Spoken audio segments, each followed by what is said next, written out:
The beauty of the Verde River is the canopy of trees. There's herons in the water. It's just the most gorgeous place.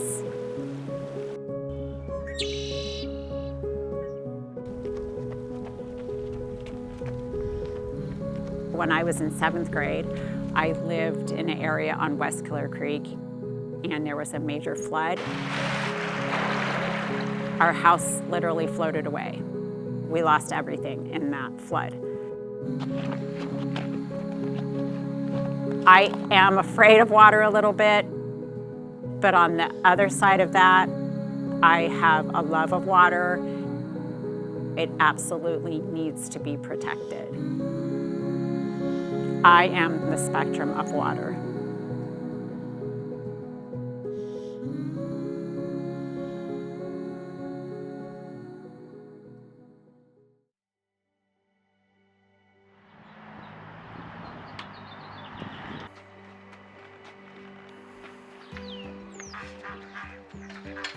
My name is Claudia Hauser. I'm from Camp Verde, Arizona, and my family farms here.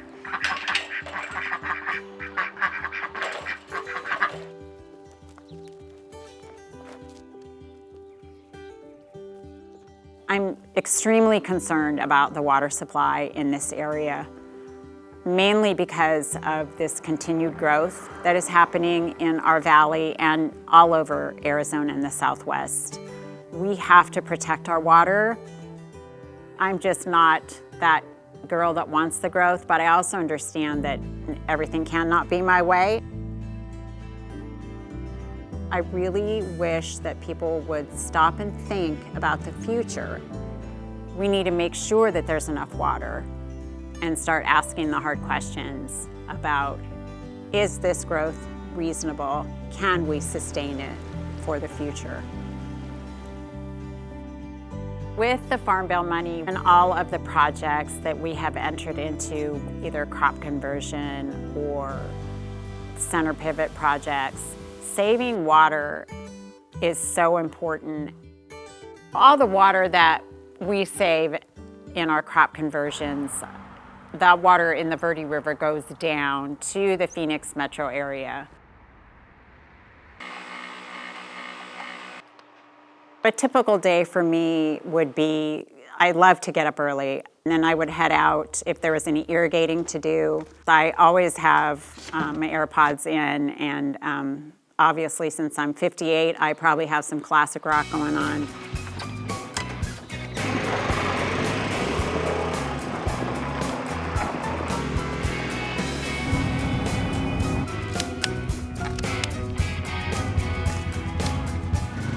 We irrigate all of our crops off of surface water, off of the Verde River and West Clear Creek here in town.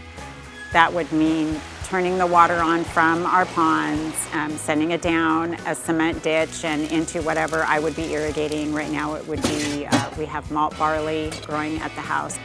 You have to go out there periodically to check it and make sure that you shut it off at the correct time so you're not wasting water, and you put it on the next border, and you find out as the years go on that irrigating is a lot of work.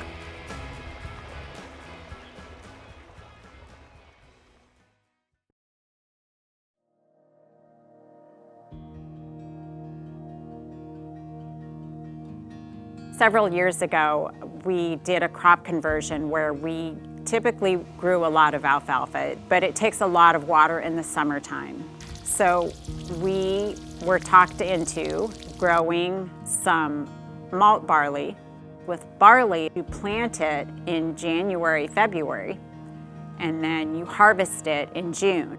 We are so fortunate to have a fantastic working relationship and partnership with Sanawa Malt here in Camp Verde. They are a malt barley facility, actually the only one in the state of Arizona, and we sell all of our malt barley to them, where they in turn sell it to local craft brewers around the state. It's a win-win for everyone involved, especially the Verde River, as we harvest, and those fields will sit fallow for the rest of the year.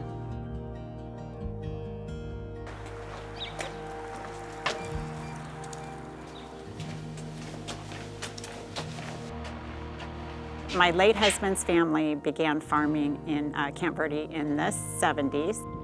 For many, many years we leased it and lived on it, and we were fortunate enough to buy that farm in 2014. My husband was already in conversation with the Nature Conservancy in regard to hopefully putting a conservation easement on that land, and thankfully that easement did come through. It took away the right to make any changes to that land, meaning any housing developments or any changes at all. Kevin was diagnosed with colon cancer in October of 2017. He had a very rare, aggressive form of colon cancer. Then in 2018, we were able to purchase a second farm. We were allowed to get that easement, and he passed 2 days after Christmas, 2019. My husband was literally the most brilliant, resilient human I think that was ever on this earth. He wanted to enter into a conservation easement, I think way before people were even talking about them. My two boys help on the farm. Zach is 35, and he is our main farmer. That boy has it in his blood. His younger brother, who is just a year younger, was in law enforcement, and when his dad was diagnosed with cancer, I asked him to come back to the farm. He didn't hesitate. It was very helpful to have Ben come back and help us on the farm. In 2022, I bought the final farm from the Nature Conservancy with a conservation easement already in place.